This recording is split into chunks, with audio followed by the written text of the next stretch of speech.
Ascochyta tarda. Ascochyta tarda or Phoma tarda is a fungal plant pathogen that causes dieback and leafspot on coffee and was first observed in Ethiopia in 1954. Stewart, 1957. It poses a potentially serious threat to coffee crops, but climate change may reduce the prevalence of environmental conditions favorable to its spread. Importance.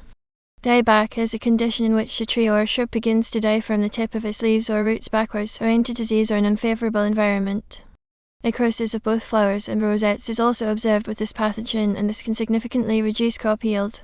Researchers once thought that the pathogen would not be able to infect in regions such as north of the Minas Gerais state and northeast of the Brazilian states, but the prevalence of this disease has then since been reported many times to Celsus Alves M. de Carvalho L. G. Poza E. A. Sanchez L. de South Maya J. C. 2011. While Ascochyta tarda is not usually present as an epidemic, they can explode as such if the environmental conditions create enough damage on the leaf for the pathogen to have opportunities to enter the leaf tissue. Cold climate, heavy rain, strong wind, and hail are all aggressive weather conditions that increase probability of infection. The optimal temperature for production of conidia, germination of conidia, and growth of mycelia is 25 Celsius for this pathogen. Lorenzetti, E.R., Posit, E.I., D'Souza, P.E., 2014. In the 1400s, the coffee plant became popular after people realized it could be roasted. By the 1500s, it was popular in Arab coffeehouses and shortly thereafter became a popular beverage in Europe. The popularity of coffee had an impact on the rise of business and made coffeehouses a hub for the exchange of ideas in addition to enjoying a cup in the company of another person. Coffee gained its popularity in the United States after the Boston Tea Party of 1773. Drinking tea had become unpatriotic. Both the French and American Revolution was said to have been planned in coffeehouses.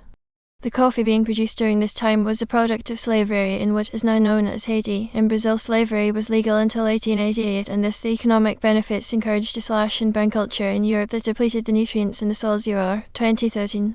The effects of tarda have not yet been felt by coffee drinkers in developed countries, but the potential magnitude of an epidemic of such a fungus can be extrapolated based on the coffee's role in history. Other diseases such as coffee rust and Maelavastatrix destroy coffee plantations in Sri Lanka, making England a tea-drinking country in the 19th century. 2013. Hosts and symptoms. Ascochyta tarda is known as a noxious pathogen of Arabian or Arabica coffee in Ethiopia, Kenya, and Cameroon and some countries in Southeast Asia. Leaf necrosis and dieback on young branches are the most apparent symptoms. The necrotic spotting in young leaves expands to form brown leaf lesions largely covering the lamina.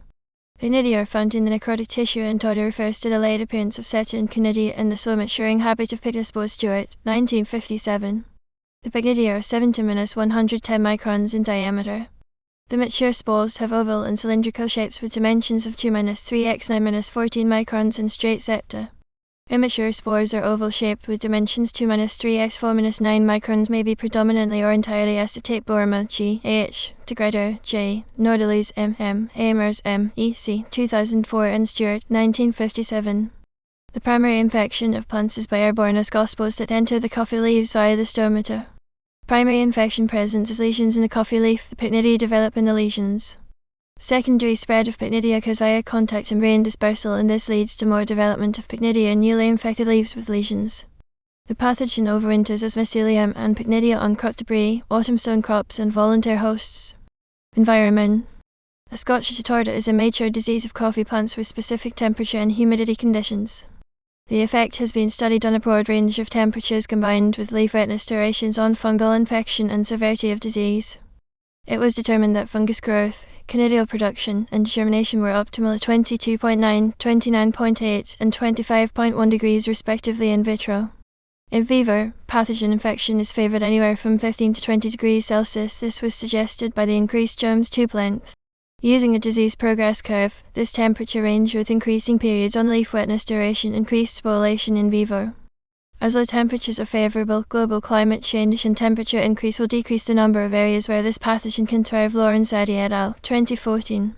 Based on studies of the distribution of temperatures in Brazil, the prevalence of Phoma leaf spot during its period of greatest risk will decrease in future decades because of climate change. Bacamores W. Sintra de Jesus W. J. Desido Peixoto L. Bacamores W. Maracoser S. Cecilio R. 2012.